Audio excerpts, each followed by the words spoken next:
2011. Now the bad news. According to 2011 census, the literacy rate of the Muslims in rural areas is much lower than overall rate, by nearly 10 percentage points. And the worst literacy rate for women in India is among those in the minority community at almost 52%. Finally, although it has been improving, the rate of work participation of Indian Muslims and the minority is the lowest among all minorities in India. Here is some bad news. Most of you are probably familiar with the SACR Committee report of 2006, which discussed the development deficit of minorities in many areas and resulted in the creation of an across-the-board program for the development of the minorities. The serious situation for Indian Muslims reminds us how entrenched poverty in the Indian Muslim community has become. The situation for many Muslims youth are desperate and heartbreaking. They are smothered by the blankets of the history and circumstances. They share a city but not a community. They share a common dwelling but not in a common effort. It is the lack of education that leads to the lack of opportunity that in turn leads to violence and fuels frustration and desperation. So when I did the study founding, I was disappointed but not despairing. There was so far a number of reasons. First, I firmly believe the problem has been appropriately framed and attention is being devoted to it. Second, I can see that some progress is being made overall. Third, I know the Prime Minister Modi's administration is working on a national education policy to address the current deficit and deficiencies in the educational systems of India. Fourth, I'm personally aware of initiatives being undertaken by groups in India from the United States to strengthen the educational system for minorities. Fifth, I'm heartened by the work done by Zafar Sureshwala and the Rashtriya Institute for Skill Education through these workshops to shine a bright light on the need for greater literacy. In my mind, India has come miles over the past decade in terms of education empowerment of Muslims and minorities, but we have more to go before we go to system. So I have 5 ideas and recommendations to share regarding the journey of many miles, and they are: leverage some of the international programs that helps Indian minorities, ensure a strong focus on the literacy development in the rural areas and for females, develop technical and entrepreneurial skills. Number 4, place an increased emphasis on higher education, make connections and build coalition both here in India and with other people around the world. So let me shed a few lights on leverage these informational programs. It is my understanding that this is one of these groups in the past that have focused primarily in the area in which the minorities are undereducated. Basic education, financial literacy, and using capital and stock market for saving and growth. More recently, emphasis is also being put on character building. I think the new emphasis on character building is important. That is so because in the United States, Professor Angela Duckworth at Pennsylvania have found through research that grit, the power of passion, and perseverance is a key factor in the success of children from the socio-economically background. I'm sure those of you from madrasas, universities, and places for the religion would agree that the real work of the change is done in the trenches, not in the auditorium. So it is what happens back home because of being here that matters much, much more being here. As I look at the education landscape of India today, I still see those in Northern Ireland. And those are the females and the people in the rural areas. Hope and empowerment must be brought to them if India to achieve the full power and the potential to become a leader in the world community. Around the world, we are finding that technological advances are occurring so rapidly that basic education's literacy in itself is insufficient for success in life, to compete and also to create their own in the 21st century workforce and also to create their own opportunities. Place an increased emphasis on higher education.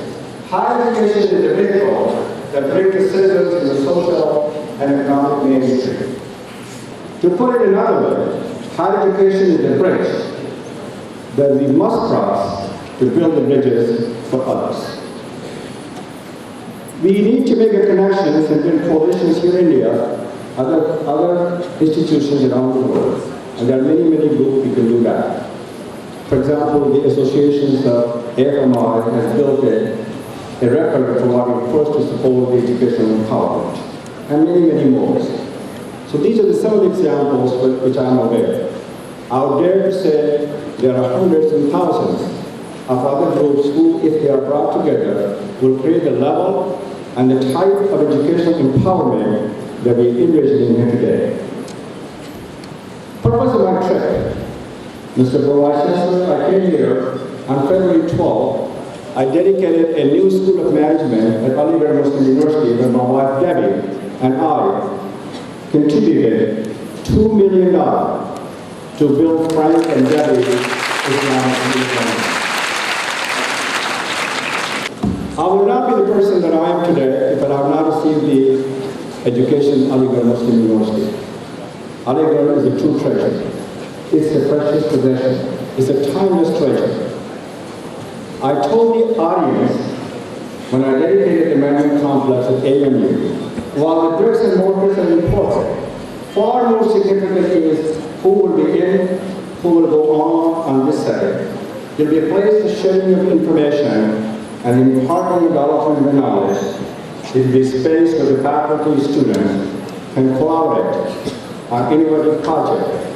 It will be an educational empowerment zone. Aligarh students have always been our best hope. This is my way of saying thank you and keeping the hope alive. I say to all of you in this audience, let's work together to make all of India an educational empowerment zone. Let us come together and join hands to give those minorities and Muslims who need our hand and our help. I commend all of you for what you are already doing to help the other people or the minorities in the empowerment process and look forward to being an ally in the empowerment building of the future. I have been and continue to have a lifelong passion and commitment to improving girls' access to education. I want to make sure their voices are heard and they're not ignored. I strongly believe if we empower girls by education, they're most likely to control their own destiny. They should not be living in an island. In closing, although it is a bit contrary to my nature, let me offer some advice to the young people in the audience as you take the next steps in your life. Be a lifelong learner. Be the best you can be. Get a good education. Exploit your fullest potential. Stay true to you. Create your own legacy. Make it your own journey. Do well, but also do good. No goal should be high enough for you to achieve, and no dream should be big enough for you to achieve. You have the capacity to make impossible as possible. Do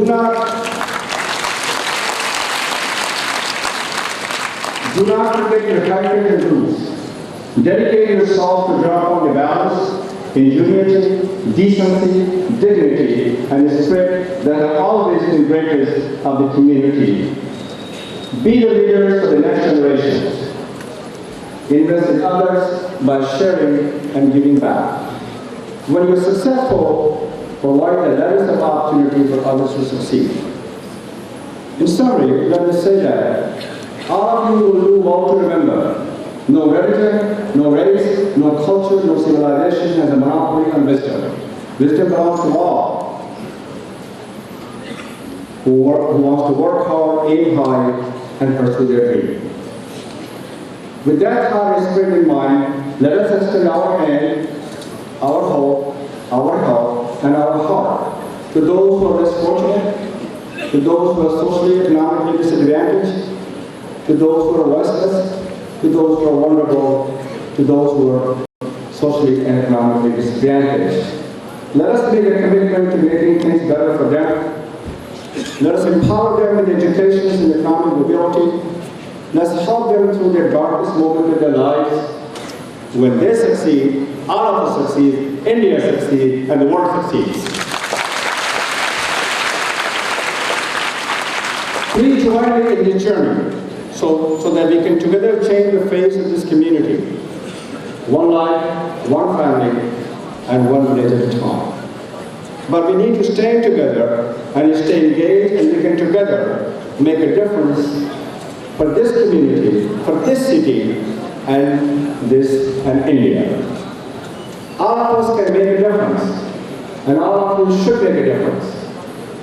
Let us never forget the values that our community shares, the belief that with education and hard work, and with the sacrifice, we can give our children a better life. I'll close my remark by paraphrasing what Mr. Nehru, the first Prime Minister of India, said.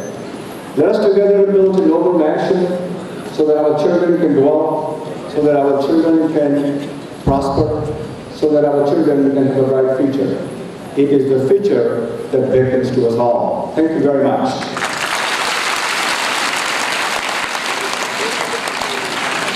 वैसे doctor साहब की बात मुझे ऐसा लगता है कि लोग समझ रहे थे जिस तरह से जो बुनियादी बातें कहीं जो खास बात थी कि आप मुझे खास कहनी है कि आपकी अतराफ के हैं। मैं तो समझता था बनारस के, बाद में पता चला कि बनारस के पास आजमगढ़ के पास कोई देहात के है, लेकिन मेहनत तालीम हासिल करने के बाद किस मकाम पर पहुँचे। तो बस हम यही चाहते हैं कि ये आपको कोई चीज़ नहीं सकता, ये सिर्फ मेहनत मांगती है और आपकी कोशिश। और एक जो बात खास कही कि हम अपने रूट्स और अपने हेरिटेज को कभी नहीं भूलें, जो डॉक्टर साहब कर रहे हैं। अमेरिका में 45 साल से हैं, लेकिन मैं समझता हूँ कि हर साल आप आते हैं और कोई ना कोई काम अपने लोगों के लिए करके जाते हैं। तो अगर हमें अल्लाह मौका दे तालीम हासिल करने के बाद एक मकाम पे ऊपर पहुँचने की अल्लाह हमें जो तौफीक दे या खुदा में पहुँचा है, तो हमारे जो आसपास थे हम उनको न भूलें। ये असल बात है मुझे सबसे कहना है। अपनी सारी जिंदगी में उनके नाम करने वाले ऐसे जनाब लेफ्टिनेंट जनरल सैयद अता हुसैन साहब से गुजारिश करूँगा कि वो यहाँ पर आए अपनी दिल की बात यहाँ करें। बस जोरदार तालियाँ farmer POC chief operation military secretary Indian army, जोरदार तालियों से। जब तक वो यहाँ आए तब तक ये तालियों की दूर। मैं मंच से नहीं बात करूंगा, ये आदत है मेरी कि मैं सामने आकर आपसे गुफ्तगू करूंगा।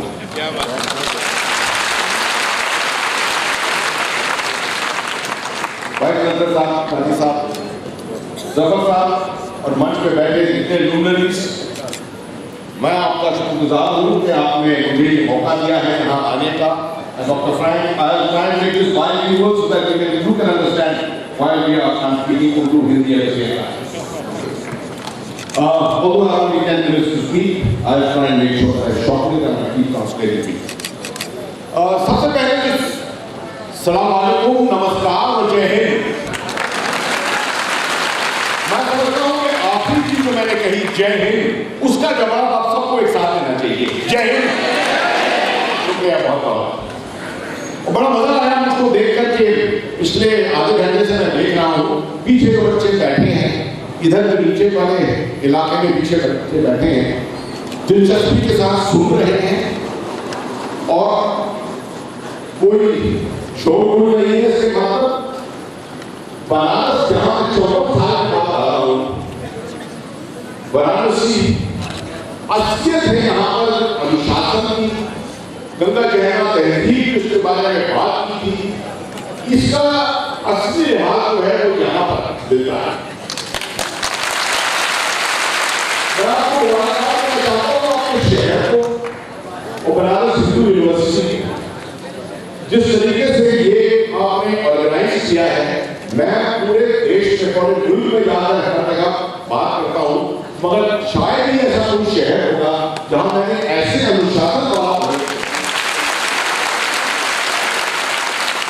मैं बहुत एक विचित्र प्रोफेशन का एक अनेक इंस्टीट्यूशन इंडियन आर्मी का नुमाइंदा हूं और जफर साहब मैं शुक्रगुजार हूं कि शायद पहली दफे आपने एक अपॉर्चुनिटी दी है इंडियन आर्मी को अपने प्रोग्राम में शामिल होने के लिए।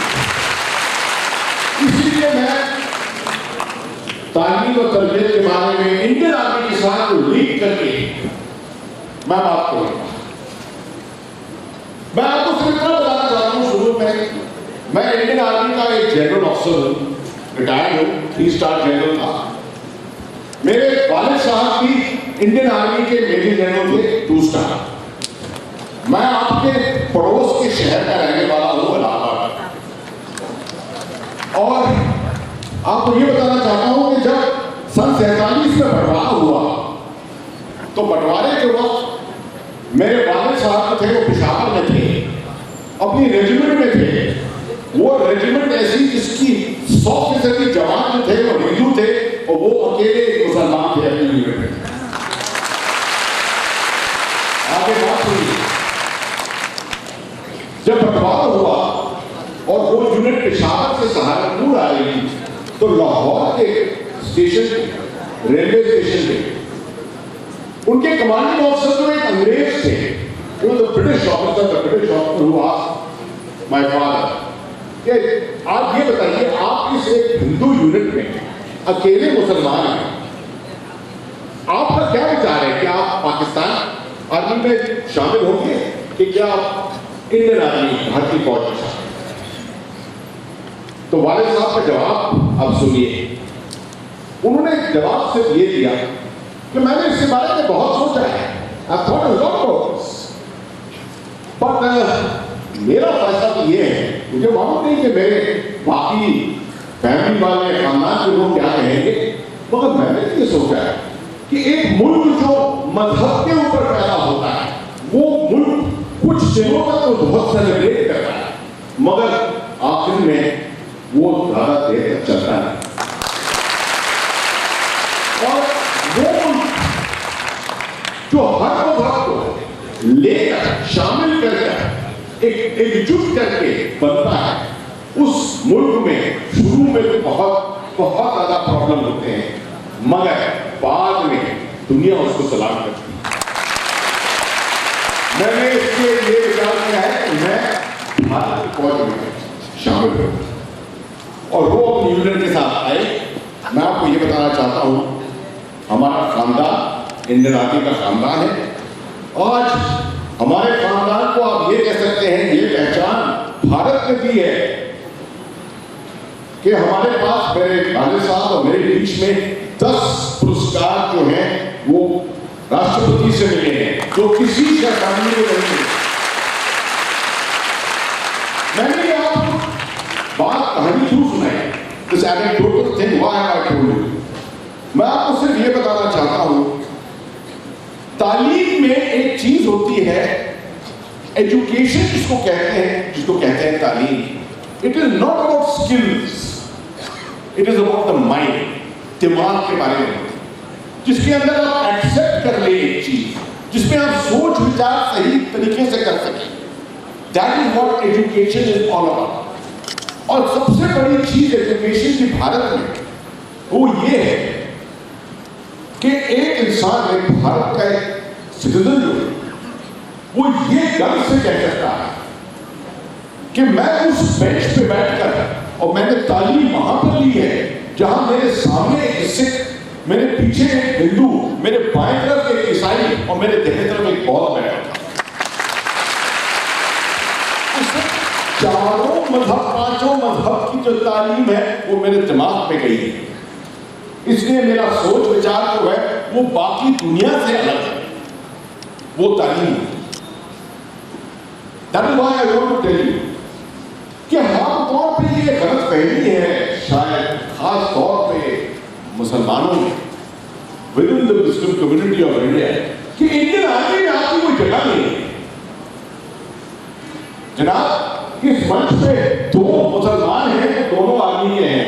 अब मेरे पीछे देखिए ब्रिगेडियर अली साहब भी कहते हैं, ये भी ब्रिगेडियर अली साहब हुए अभी वाइस चांसलर हैं यूनिवर्सिटी। मैं आपको ये बताऊं कि छोटा सा एक और वाकया आपको और सुना दूं। जब कार्गिल की लड़ाई कार्गिल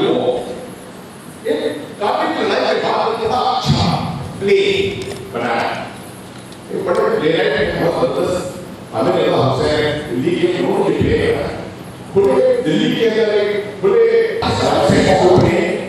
एक जेसीओ था और एक यंग जवान बहुत ही बच्चा बिल्कुल 2 साल की दर्द से जवान पहले खड़े और वहां पर लाइन रोड भारत की तरफ से पाकिस्तान की तरफ से आजाद की आवाज। तो ये चौंकता है जवान और चौंक कर कहता है कि इनको देखो, इन हरकतों को देखो, हमारे मजहब का मजाक। वो जेसीओ जिसकी 25 साल की सर्विस है, बूढ़ा तजुर्बेदार, वो चौंक कर कहता है बच्चे क्या बोलना। वो आवाज जहां से आ रही है वो भी मुसलमान है, वहां जो यूनिट रूप से लड़ रही है वो जम्मू कश्मीर राज्य की एक यूनिट है। उस फौज के अंदर वो बड़ी अजीब बात है, उस फौज के अंदर हर मजहब का आदमी है और हर मजहब का आदमी उनसे लड़ रहा है। ये अजीब विचित्र साइन था, किसी को ये नहीं मालूम था कि उस तरफ भी हर मजहब का आदमी लड़ रहा था भारत की तरफ से। यही चीज है भारतीयता के बारे में, भारत के बारे में यही बड़ी सबसे बड़ी चीज है। मैं आपको यही तक बताने आया कि देखिए आप कोई भी तालीम ले लें, कोई भी स्किल्स ले लें, आपकी जगह कायम है। फौज में नीचे से लेकर ऊपर तक कोई रिजर्वेशन नहीं होता है। आपको मालूम होना चाहिए कि भारत में अगर कोई इंस्टीट्यूशन आज है जिसमें कोई रिजर्वेशन नहीं होता तो वो सिर्फ आर्मी इंडियन आर्मी। आप अपने बल पे आइए। अब ये कभी मत समझिए कि आपकी जगह जो है वो आर्मी में नहीं है। मैं आपको ये भी समझा दूं, मैंने एक देखा है एक जगह पर लाइन ऑफ कंट्रोल पे, जहां पर मेरे साथ एक मुसलमान कंपनी ग्रेनेडियर्स की लगी हुई थी। मैं गया उस कंपनी को रिलीव करने के लिए। कंपनी आर्मी में 120 आदमी होते हैं। उसका कंपनी कमांडर जो था वो कोई मुसलमान नहीं, एक राजपूत था। और सुबह जब हम दोनों एक साथ रह रहे थे, बंकर में रिलीफ हो रहा था, और सुबह 4 बजे मेरी आंख खुली तो देखा कि एक ग्रेनेडियर का जवान जो है सुबह कुछ नाश्ता ला रहा है अपने कंपनी कमांडर के लिए। तो मैंने पूछा तुम क्या कर रहे हो? तो कह रहा साहब मैं अपने कंपनी कमांडर साहब को सहरी खिला रहा। मैंने कहा हाँ भाई रमजान तो चल रहा है। तो मैंने कहा मगर ये क्या रोजा रखते हैं? कहते हैं साहब हमारी कंपनी 120 मुसलमान हैं, ये अकेले हिंदू हैं मगर 5 नमाज और 300 रोजे रखते हैं।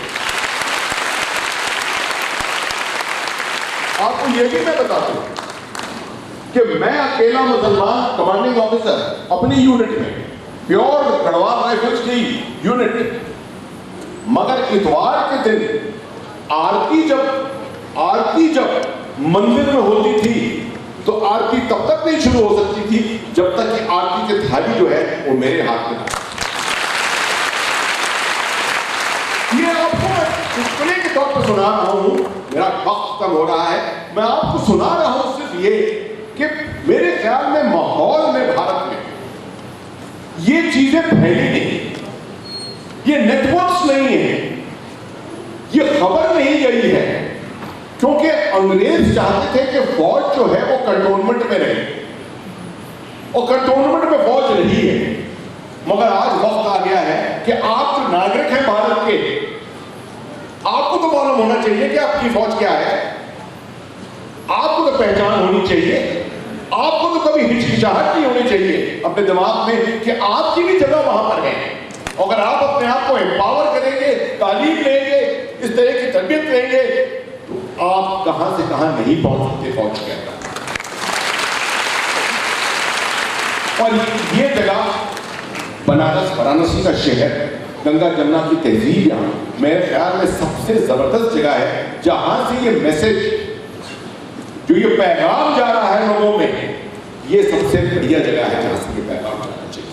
शुक्रिया बहुत बहुत, जय हिंद।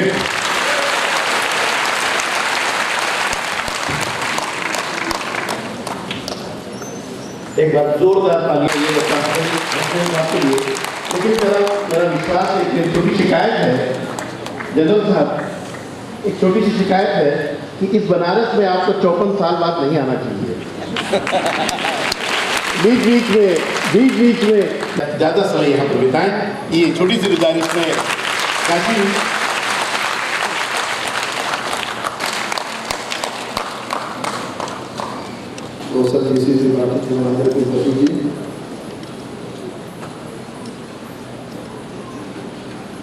हमारे पेपर सर्विस वाला जी, मंच पर उपस्थित बुजुर्ग और तमाम उपस्थित हमारे अतिथि, आप सबको हमारा प्रणाम। हम अभी सैयद अता हसनैन जी से यही बात कर रहे थे, जिसने भी ये शब्द कायम किया है बहुत ही इंटेलिजेंट आदमी होगा, ताकत इसी में और नहीं है। हमारे पास जो भी रिसोर्स हो, अगर तालीम ठीक नहीं रहेगी तो आपकी दिशा बिगड़ जाएगी। और यही हम लोगों को डिस्कस करना चाहिए यहाँ पे। हमें थोड़ा आपसे थोड़ा जबरदस्त शिकायत भी है कि ये इतना बड़ा सेंटर है, जैसे लोग पूछते हैं बनारस में क्या इतनी बड़ी बात है, काशी हिंदू विश्वविद्यालय इतना बड़ा क्यों है? काशी हिंदू विश्वविद्यालय बड़ा इसलिए है कि ऐसा फोरम प्रोवाइड करता है जहाँ हम लोग कंफर्टेबल बैठ के अपनी बातें कर सकते हैं। ये दूसरे जगह नहीं है और ऐसा कोई दूसरा शहर में नहीं है। और महात्मा बुद्ध ने भी इसी स्थान को चुना था अपनी बात फैलाने के लिए। हो सकता है कि आप अगर ये पहला अगर बॉम्बे की जगह इधर के होते तो और प्रभावशाली होता, लेकिन आपने अपने टीम में आदमी शामिल करके आप लाए हैं, तो ये आपका बहुत ही सक्सेसफुल मिशन होगा। और हम लोग चाहते हैं कि और आगे बढ़े। और बनारस में एक बराबर हम लोग डिस्कस करते हैं कि ये स्पिरिचुअलिटी और रिलीजन है क्या, इसमें बहुत इसका मतलब लोग पता नहीं क्या क्या बताते हैं। देखिए, स्पिरिचुअलिटी जो है वो अल्टीमेट डेस्टिनी है और रिलीजन उसके बाद है। पाथ तो आपके n नंबर ऑफ पाथ्स हो सकते हैं और किस पाथ को आप चयन करेंगे ये आप तय करें। और पाथ आपका अच्छा तब होगा जब आपकी अच्छी तालीम होगी। और ये जो तालीम में तरबियत है, ये वर्ड्स इनसेपरेबल हैं, दोनों एक दूसरे से इंटरलिंक्ड हैं। आपकी अच्छी तालीम होगी तो आपको तहजीब भी अच्छा मिलेगा, और तालीम नहीं भी मिली है और अगर आपने अपने पेरेंटल साइड से अगर तहजीब ले लिया है तो आप अपने पेरेंट्स को तंग करेंगे कि हमें पढ़ाओ, तालीम देना। ये ताकत होनी चाहिए और ये अप्रोच होना चाहिए। हमारे ख्याल से अगर ये प्रैक्टिस हो तो आप देखिए आपका देश अभी कहाँ चला जाएगा। यहाँ ये शहर बहुत ही विशिष्ट है, यहाँ ऐसा स्पिरिचुअल प्लेटफॉर्म है कि हम लोग इतने अच्छे से बैठ के आपस में डिस्कस करते हैं। और आपने किया तो तैयारी तो आपकी मेरी 1 साल से थी। हमें एक वो घटना याद है, कैसे हम जफर साहब के कनेक्ट उसमें कॉन्टैक्ट में आए कि हमारे मंदिर के प्रोग्राम में एक बार गुलाम अली खान साहब आए। इन्होंने पता नहीं कहाँ से हमारा फ़ोन नंबर ढूंढ के इतनी सेंसिटिविटी में है, कहे कि Mann ji I must thank you for doing this great job. तो इसमें एक मैसेज निहित है। बनारस में अगर वो हिंदुओं का बड़ा विशिष्ट मंदिर है तो यहाँ पर एक दूसरे का आदर करना वो जानते हैं। और अगर हम यहाँ पे इतने कंफर्टेबली बैठ सकते हैं तो हमारे ख्याल से देश में कहीं आपको दिक्कत नहीं होनी चाहिए। अगर दिक्कत है तो वहाँ तालीम की कमी है, वो तालीम आप दीजिए। और ये भारत का ये प्रोटोटाइप मॉडल है बनारस, ये विशिष्टता यहाँ पे है। इसी मॉडल को आप अगर एक्सटेंड कर दें तो हमारे ख्याल से फिर कोई दिक्कत नहीं होगी। हम लोग का सारा जो होना चाहिए कि अपने लोगों को अच्छी ट्रेनिंग दें। जैसे